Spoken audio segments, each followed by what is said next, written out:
NDA के गठबंधन को और प्रधानमंत्री जी को मैं धन्यवाद अर्पित करना चाहता हूं कि इस अविश्वास प्रस्ताव पर बोलने का मुझे मौका दिया।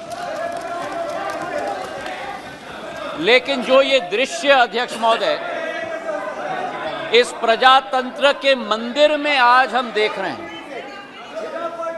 जिस प्रजातंत्र के मंदिर में इस देश की संस्कृति, इस देश का सद्भाव,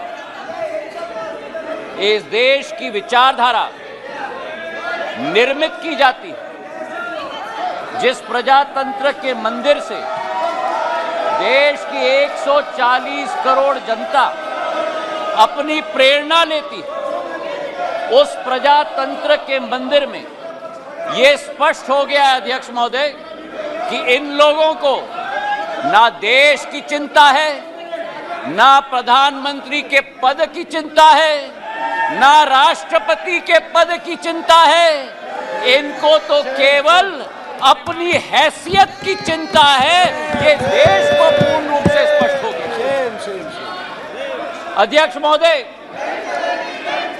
मुझे 20 साल हो गए हैं इस संसद में, मेरा अपना सौभाग्य मैं मानता हूं, लेकिन ऐसा दृश्य में मैंने 2 दशक में नहीं देखा है कि जिस तरीके से इस देश के सर्वोच्च पद के व्यक्ति 140 करोड़ जनता के हृदय में स्थापित इस देश के प्रधानमंत्री के प्रति जो शब्दों का उपयोग विपक्ष के द्वारा किया गया है, मैं मानता हूं कि सदन के सामने नहीं लेकिन देश की जनता के सामने इन्हें माफी मांगनी चाहिए। आज जो दृश्य हम देख रहे हैं अध्यक्ष महोदय कि अविश्वास प्रस्ताव के आधार पर, अध्यक्ष महोदय मैं आपका संरक्षण चाहूंगा। ये बोलने के लिए कभी तैयार हो जाते हैं लेकिन सुनने के लिए तैयार नहीं होते।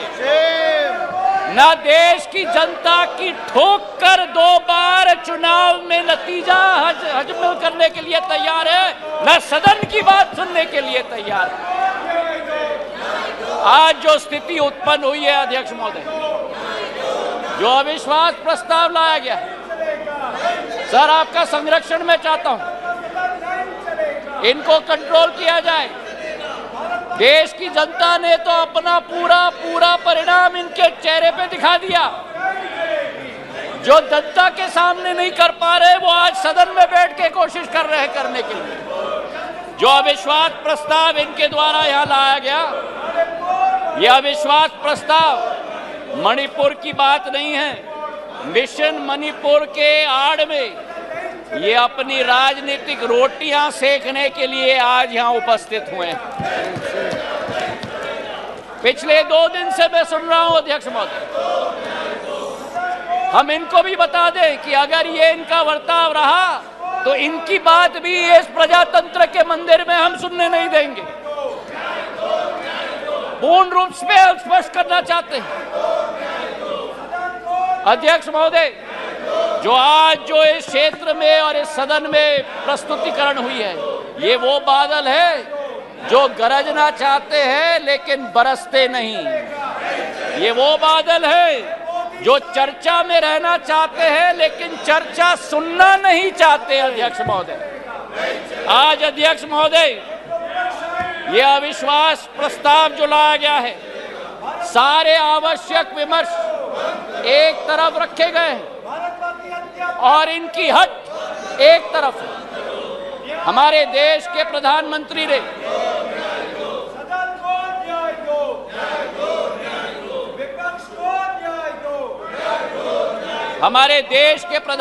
ने सभापति महोदय सदन के बाहर मणिपुर पर संवेदनशीलता के साथ बयान दिया, लेकिन इनका हट है कि बयान सदन के अंदर दें। गृह मंत्री जी ने यहां बैठकर दिन प्रतिदिन स्पष्ट किया कि जिस दिन जिस घंटे पे आप चर्चा करना चाहते हैं हम तैयार है करने के लिए, लेकिन 17 दिन इसी तरह ये सदन को इन्होंने चलने नहीं दिया। 17 दिन मजबूर करके स्थगित किया और आज अध्यक्ष सभापति महोदय मैं स्पष्ट करना चाहता हूं कि जो ये लोग मौन व्रत की बात करते हैं, मैं इनसे पूछना चाहता हूं, 1993 में जब मणिपुर की जातीय हिंसा में 750 लोगों की जान गई थी, तब तत्कालीन प्रधानमंत्री नरसिम्हा राव जी ने सदन के अंदर मौन व्रत क्यों धारण किया था? इसका जवाब ये दें।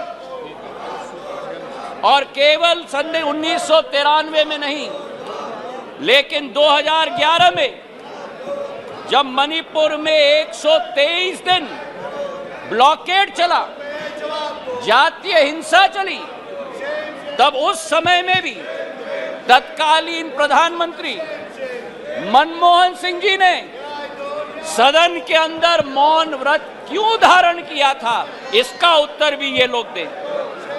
तो सभापति महोदय, मैं आपसे पूछना चाहता हूं कि ये अगर दोगली राजनीति नहीं है, ये अगर पॉलिटिक्स ऑफ कन्वीनियंस नहीं है, तो क्या है? मैं पूछना चाहता हूं।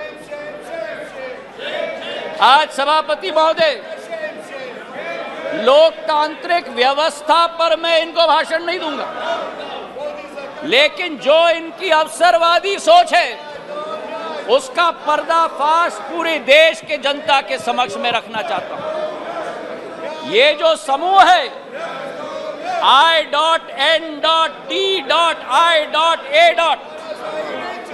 इस समूह में एक प्रोफेसर हैं जो मोरालिटी की बात करते हैं, सिद्धांतों की बात करते हैं, मूल्यों की बात करते हैं, लेकिन प्रतिनिधित्व वो एक ऐसे दल के करते हैं जिन्होंने भ्रष्टाचार की नई कीर्तिमान स्थापित की। इस I.N.D.I.A. समूह में एक ऐसी समूह की नेत्री है, जिस समूह की नेत्री सोचती है कि कश्मीर को भारत के साथ जोड़ना सबसे बड़ी भूल है। ये इनका असली चरित्र है। मुझे लगता है आप बहाना ढूंढ रहे हैं बाहर जाने का। ये उचित नहीं है, ये उचित नहीं है। कार्यकर्ता ने आपने अविश्वास प्रस्ताव लाया, उसका उत्तर सुनिए आप। ये बिल्कुल मर्यादाहीन व्यवहार करना, उसके बाद वॉकआउट करना, ये लोकतांत्रिक संसदीय व्यवस्था की दृष्टि से उचित नहीं है। नो, बिल्कुल गलत बात है ये। आपका इस प्रकार से बहाना लेकर के बाहर जाना, ये बिल्कुल संसदीय व्यवस्था का अपमान है। ये बात करवा करके नोट करिए आप लोग, प्लीज। Honourable minister, please.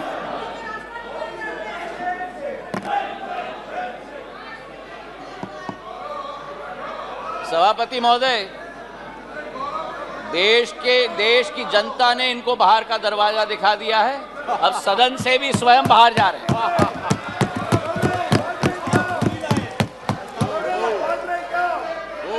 इन्हें तो सभापति महोदय अपने अविश्वास प्रस्ताव पे स्वयं ही विश्वास नहीं है।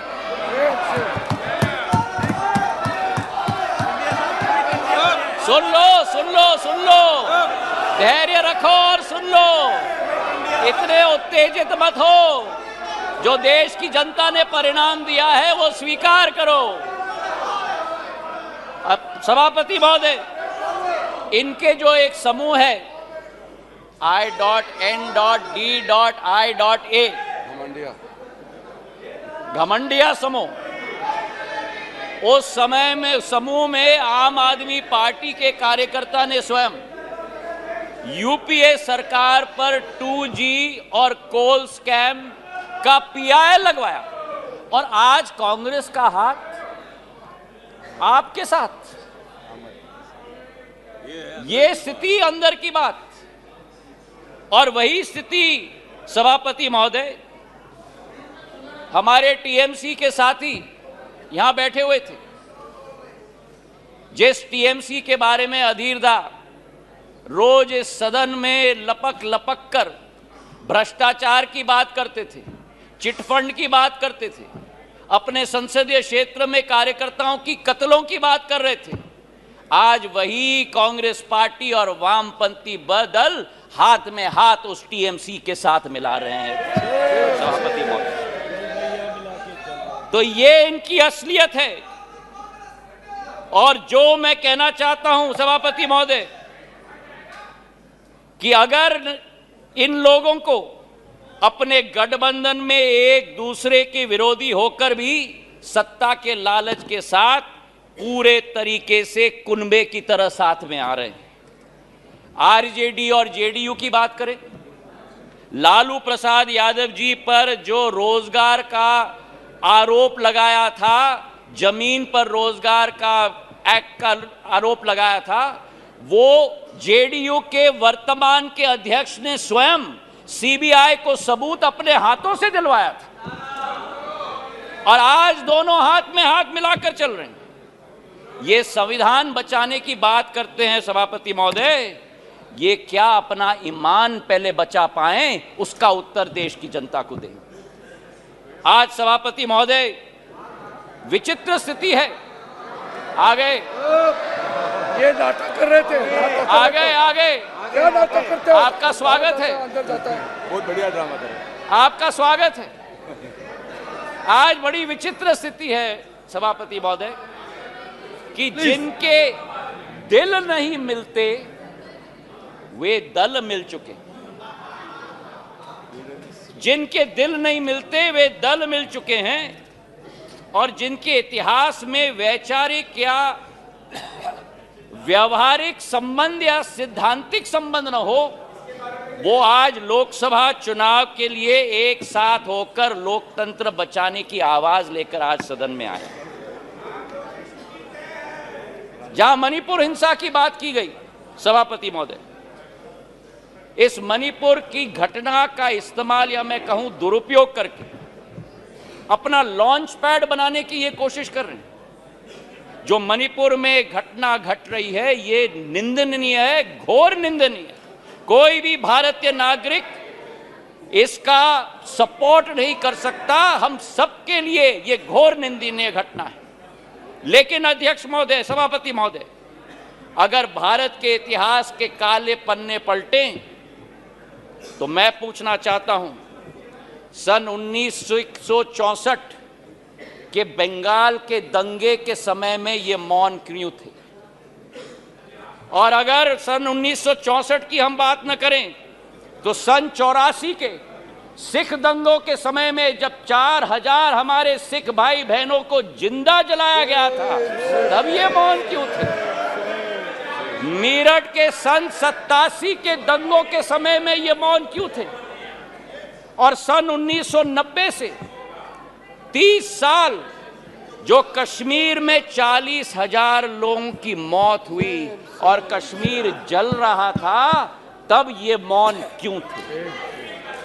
और मैं अधीर रंजन जी का जो शब्द था, जो अंग्रेजी का कोटेशन उन्होंने दिया, इन सभी समय में एवरी मॉर्निंग सभापति महोदय, new widows were हाउलिंग, every morning new children were crying, every morning new houses were falling.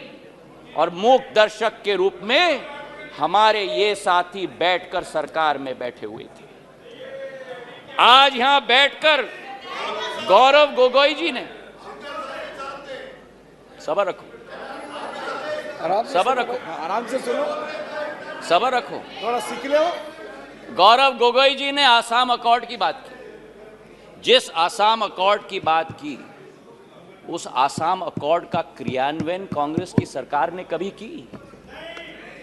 आज मैं पूछना चाहता हूं कि हमारे पड़ोसी देश बांग्लादेश के साथ 68 वर्षों में हमारे बॉर्डर को निर्धारित नहीं किया था।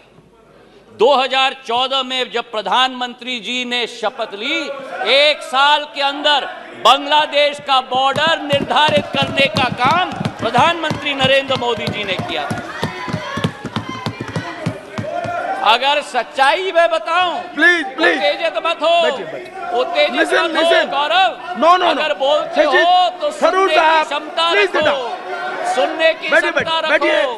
बैठिए, जनता ने आपकी चिल्लाने को आप बैठ जाइए, बैठ जाइए। सभापति महोदय, सभापति महोदय, नॉर्थ ईस्ट की सारी समस्या कांग्रेस की तुष्टीकरण की राजनीति के साथ शुरुआत हुई, जब उनको अपनी फायदा नॉर्थ ईस्ट में विदेशी घुसपैठियों को अंदर लेकर उनको नागरिकता देने की कावियात की शुरुआत और शरण और पहचान देने की कावियात की शुरुआत।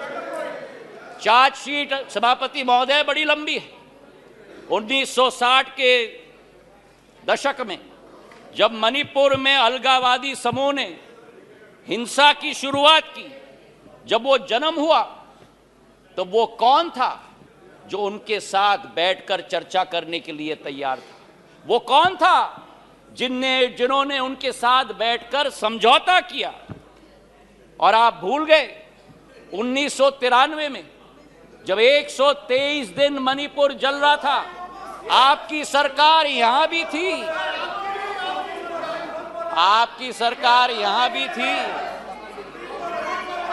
आपकी सरकार यहां भी थी और आपकी सरकार वहां भी थी।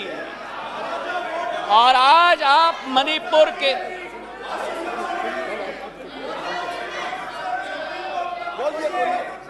और आज सभापति महोदय अधीर दा उठकर कह रहे थे कि मणिपुर के सांसद क्यों नहीं बोले।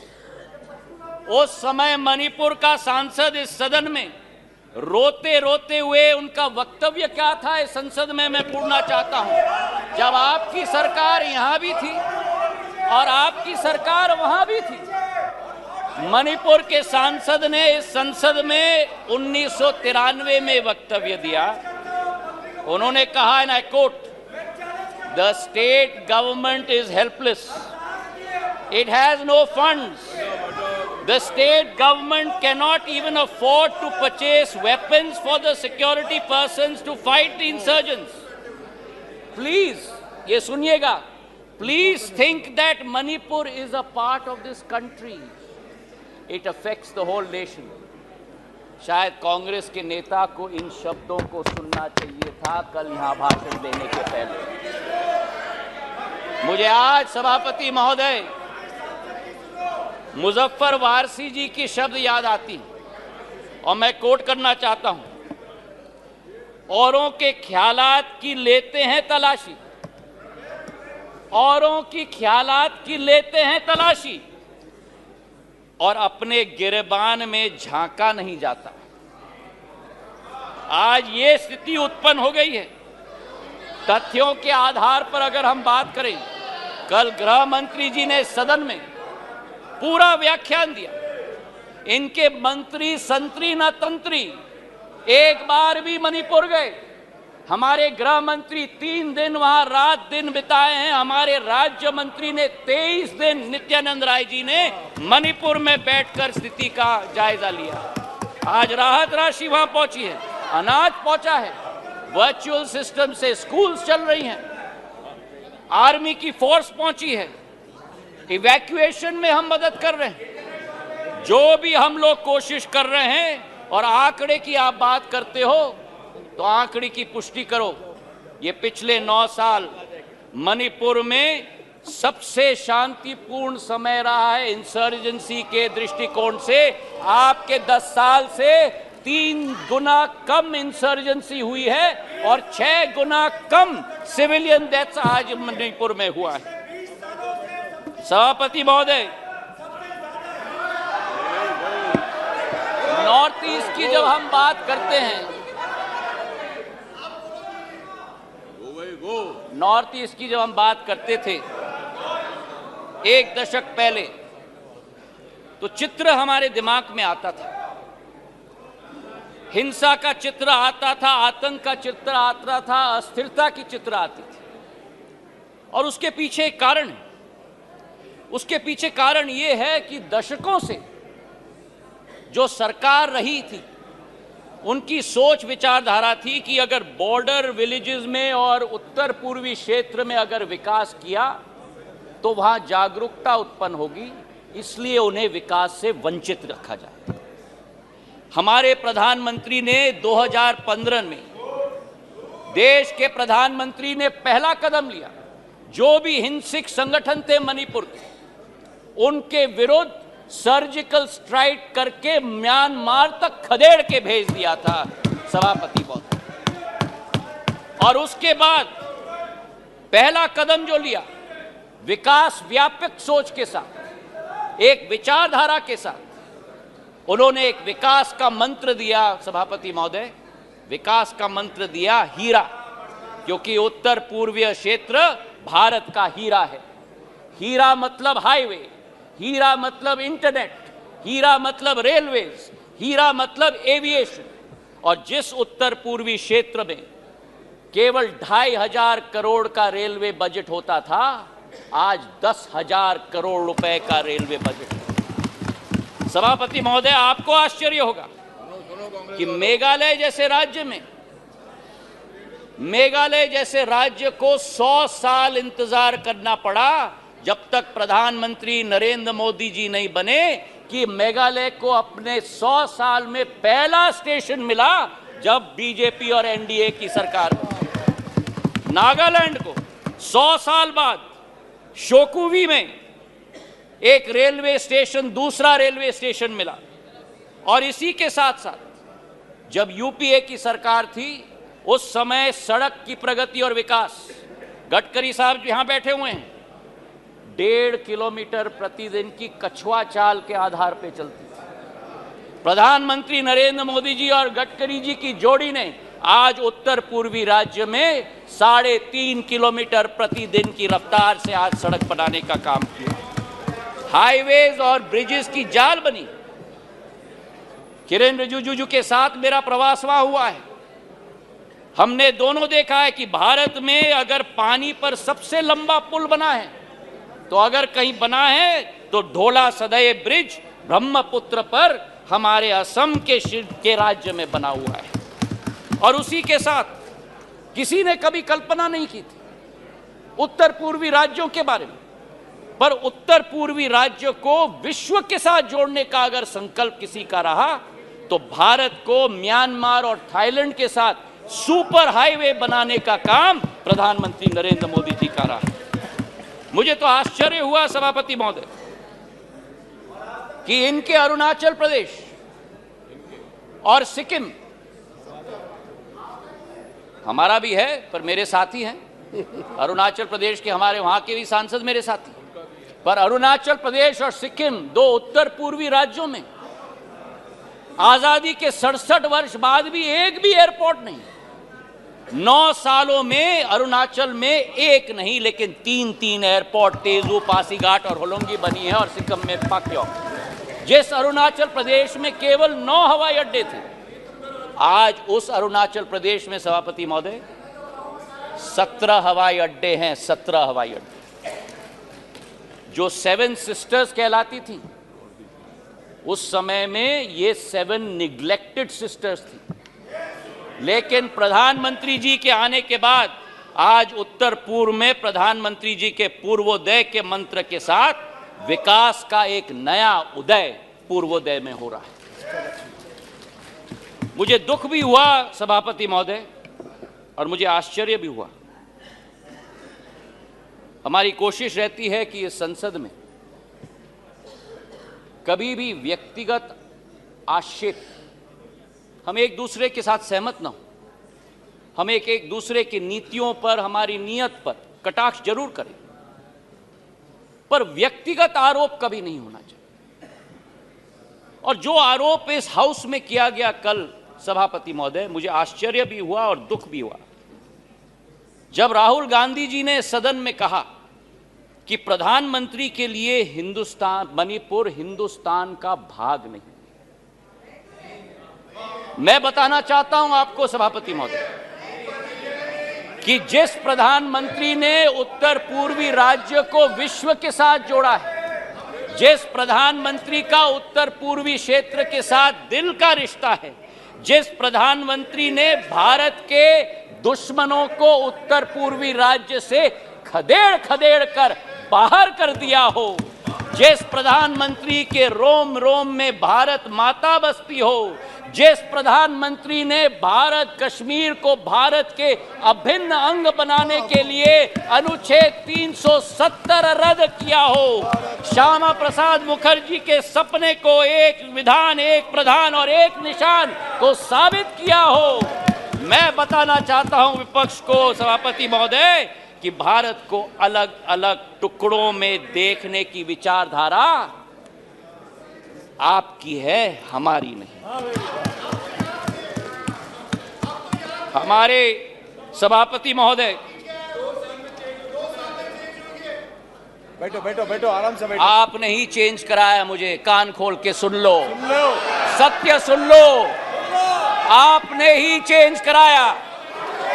जिस अब मेरा मुंह मत खुलवाना। सभापति महोदय, जिस अविश्वास प्रस्ताव को ये लेके आए, इसका सत्य देश की जनता के समक्ष होनी चाहिए। जिस तरह से एक एक वर्ग का विश्वास तोड़ा गया है और जिस तरीके से प्रधानमंत्री जी ने एक एक वर्ग का अविश्वास को विश्वास में परिवर्तित किया है, वो सत्य आज इस सदन के द्वारा देश की जनता के समक्ष जानी चाहिए। किसान, सभापति महोदय, इस देश की रीढ़ की हड्डी, 60% आबादी हमारी कृषि प्रधान राष्ट्र है, लेकिन अगर किसान का पीठ तोड़ने वाला कोई कालखंड रहा तो 2014 के पहले रहा। आज हमारा किसान को समर्थन मूल्य पर्याप्त मात्रा में मिल रहा है, उसकी खरीदगी पर्याप्त मात्रा में हो रही है। आज हमारे किसान कितने उत्तेजित हो रहे हैं। सभापति महोदय, खुजली बहुत आती है, खुजली बहुत आती है, खुजली बहुत आती है। आज हमारे किसान को, सभापति महोदय, धान की खरीदी में 90% वृद्धि हुई है, गेहूं की खरीदी में 75% वृद्धि हुई है। नरेंद्र सिंह जी यहां बैठे हुए हैं। हमारे समर्थन मूल्य की हम बात करें, 2014-15 में धान की एमएसपी 1360 थी, आज धान की एमएसपी 2183 है, 60% की वृद्धि हुई है। कल कपास की बात की गई, कपास की एमएसपी की हम बात करें, कपास की एमएसपी 3350 रुपए होती थी, आज वही कपास की एमएसपी बढ़कर 6620 हो चुकी है, 80% की वृद्धि हो गई। सोयाबीन की एमएसपी 2560 रुपए होती थी, आज 4600 रुपए हो चुकी है, 80% की वृद्धि हुई है। तो जहां हमारे देश का किसान, हमारे देश का अन्नदाता समृद्ध हो चुका है, उसी के साथ साथ किसान के लिए जो सीमांत हमारा कृषक है, 80% हमारा कृषक आज भी सीमांत कृषक है, उसके लिए एक सुरक्षा कवच के रूप में किसान सम्मान निधि के जरिए 6000 रुपया प्रति वर्ष 11.5 किसानों के खातों में 2,40,000 करोड़ रुपए प्रधानमंत्री ने पहुंचाने का कार्य किया। यही अंतर है तुष्टीकरण और संतुष्टीकरण के बीच में, सभापति महोदय। और इसी में मैं बताना चाहता हूं, मध्य प्रदेश में भारतीय जनता पार्टी की शिवराज सिंह जी की सरकार ने इस 6000 रुपए में 6000 रुपए अतिरिक्त मिलाकर 12,000 रुपया प्रति साल 80 लाख किसानों के खाते में डालने का कार्य किया। हमारे देश के पूर्व प्रधानमंत्री अटल बिहारी वाजपेयी जी का एक सपना था, उनका एक सपना था कि इंटरलिंकिंग ऑफ रिवर्स होना चाहिए, और आज उनके सपने को अगर साकार किया है तो प्रधानमंत्री नरेंद्र मोदी जी ने Ken Betwa interlinking of reverse के आधार पर किया। 42,000 करोड़ रुपए की योजना, उत्तर प्रदेश और मध्य प्रदेश के 13 जिलों को मिलाकर 60 लाख लोग प्रभावित होंगे। ये वो बुंदेलखंड क्षेत्र है जिसने अपने इतिहास में सूखी माटी के अलावा कुछ नसीब नहीं किया था। अध्यक्ष सभापति महोदय, आज वहां 11 लाख हेक्टेयर की सिंचाई होगी, 105 मेगावाट की ऊर्जा का सर्जन होगा। और उसी के साथ इस परिवर्तन के स्केल पे भी मैं बात करना चाहता हूं। यह परिवर्तन का स्केल आजादी से 2003 तक 56 साल कांग्रेस की सरकार रही, 56 साल 7.5 लाख हेक्टेयर की सिंचाई हुई थी। और 20 वर्ष में 2003 से 2023 तक 20 वर्ष में 45 लाख हेक्टेयर की जमीन की सिंचाई हुई है, 6 गुना। और जहां अब फिर उत्तेजित हो गए, और जहां 56 वर्ष में 7.5 लाख हेक्टेयर की सिंचाई की योजना दी, वहां प्रधानमंत्री नरेंद्र मोदी जी की सरकार ने एक योजना में 10.5 लाख हेक्टेयर की सिंचाई की योजना दिलवाई। ये इसी बात का उदाहरण है सभापति महोदय कि डबल इंजन यानी डबल विजन। तुष्टीकरण से किसान का भला नहीं होता, बल्कि संतुष्टीकरण से ही किसान का भला होता है। गरीबों की अगर हम बात करें हमारे सभापति महोदय, योजनाबद्ध तरीके से गरीबों को बैंक के अकाउंट से अलग रखा गया। हमारे देश के पूर्व प्रधानमंत्री ने कहा कि जब 1 रुपया भेजा जाता है केवल 15 पैसे खाते में पहुंचता है, मतलब 85 पैसे बिचौलियों की दुकान के आधार पर जाता है। आज हमारे प्रधानमंत्री के द्वारा, नरेंद्र मोदी जी के द्वारा 50 करोड़ जन धन अकाउंट स्थापित करके 25 लाख करोड़ रुपए गरीबों के खाते में डालने का कार्य किया गया है सभापति महोदय। हमारे गैस के कनेक्शन उज्ज्वला महिलाओं के लिए, हमारे घरों के 3.5 करोड़, हमारे क्षेत्र, हमारे देश की जनता को उत्पन्न करने के लिए हमारे प्रधानमंत्री जी की सोच है। अर्थव्यवस्था की बात हमारे वित्त मंत्री जी ने किया। मैं एक बात उनकी बात में जोड़ना चाहता हूं। स्कैम्स की लंबी लिस्ट कल गृह मंत्री जी ने पढ़ी थी। कोल का स्कैम हुआ, 2G का स्कैम हुआ, अनेक स्कैम हुए। और आज मैं बोलना चाहता हूं कि जिस राह पर इंडिया नहीं लेकिन भारत चल रहा है प्रधानमंत्री जी के नेतृत्व में, जहां कोई निजी हित नहीं होगी, केवल राष्ट्र हित होगी, उसी संकल्प के साथ हम लोग आगे चल रहे हैं। 9 साल में सभापति महोदय हम लोग 10 नंबर आर्थिक व्यवस्था के रूप से आज 5 नंबर तक पहुंचे जी। ये एक बहुत बड़ी उपलब्धि है।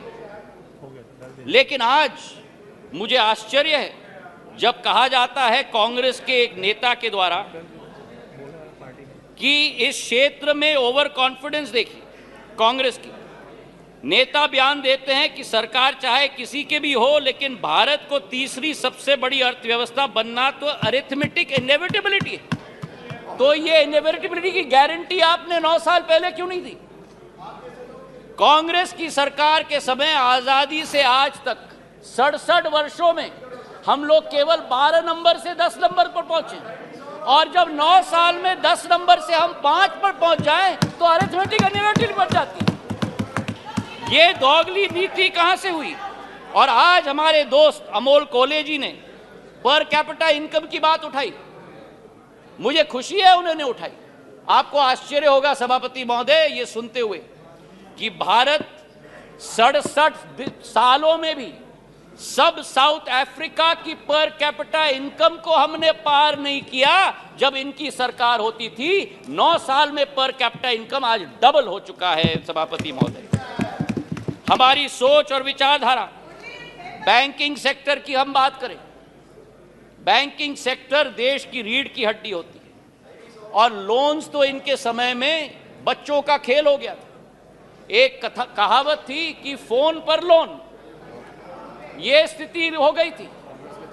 5.5 लाख करोड़ से ज्यादा एनपीए का पहाड़ छोड़ के गए थे।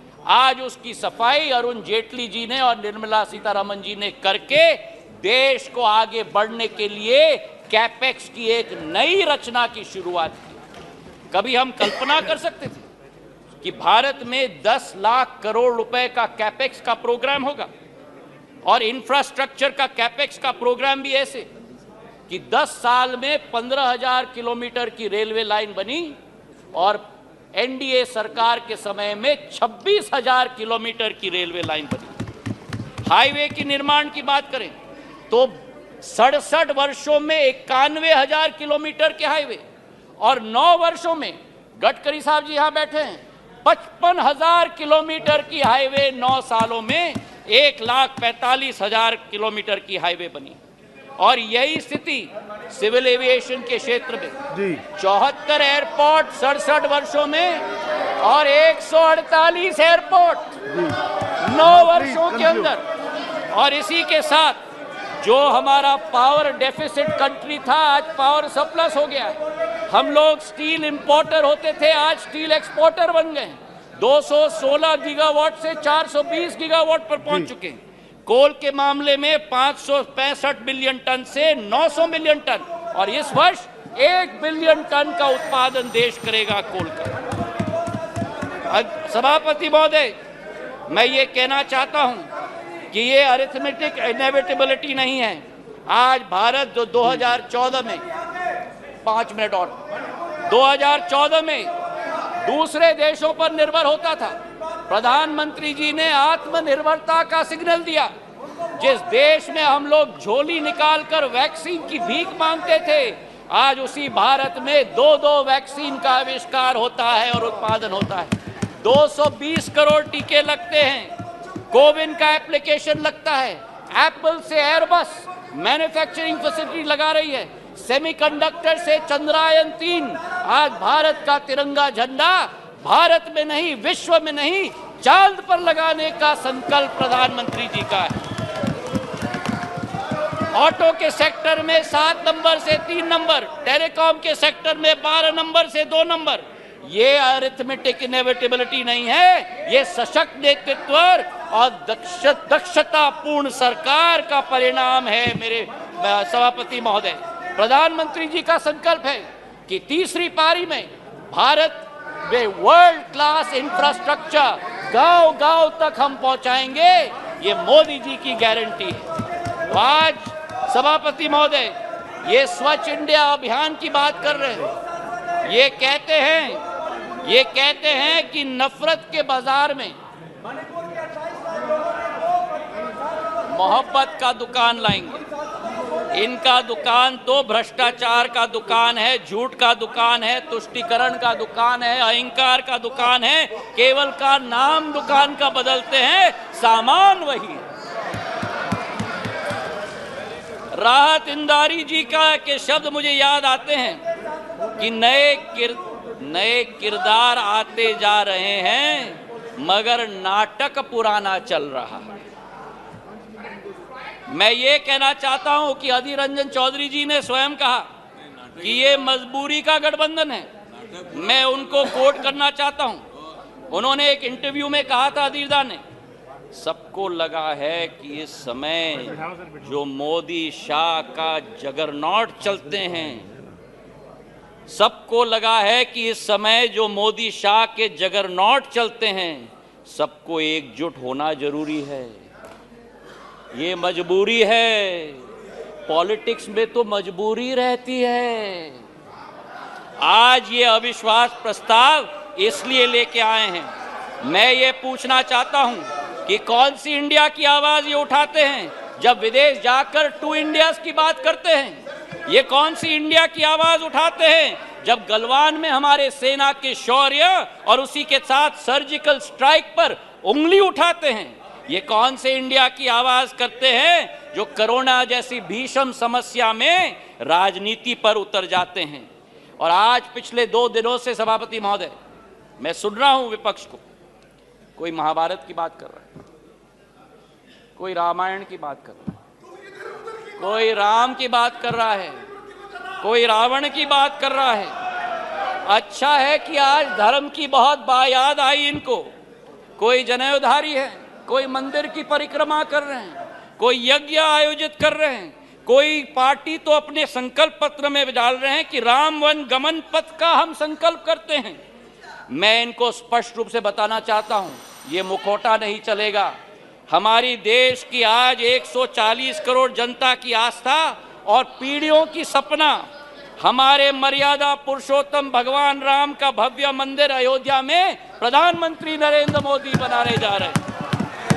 तो आज इनको मैं कहना चाहता हूं कि तीसरी बार भी, 2 बार आपको रिजेक्ट किया है, तीसरी बार भी प्रचंड बहुमत के साथ एनडीए की सरकार यहां स्थापित होगी। जी धन्यवाद। पर प्रधानमंत्री नरेंद्र मोदी जी के नेतृत्व में भारत आज चल चुका है अमृत काल से शताब्दी काल के सफर पर।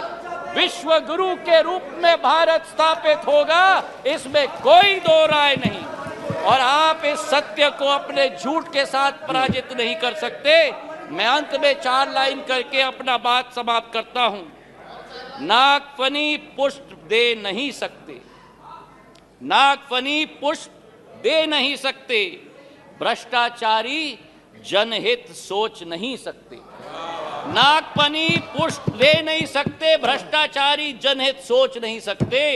आपातकाल लगाने वाले संविधान की रक्षा कर नहीं सकते। जनता विरोधी की जिनका रहा है इतिहास, कितने भी चेहरे बदल ले, कितने भी चेहरे बदल ले, जनता के हो नहीं सकते। जी धन्यवाद।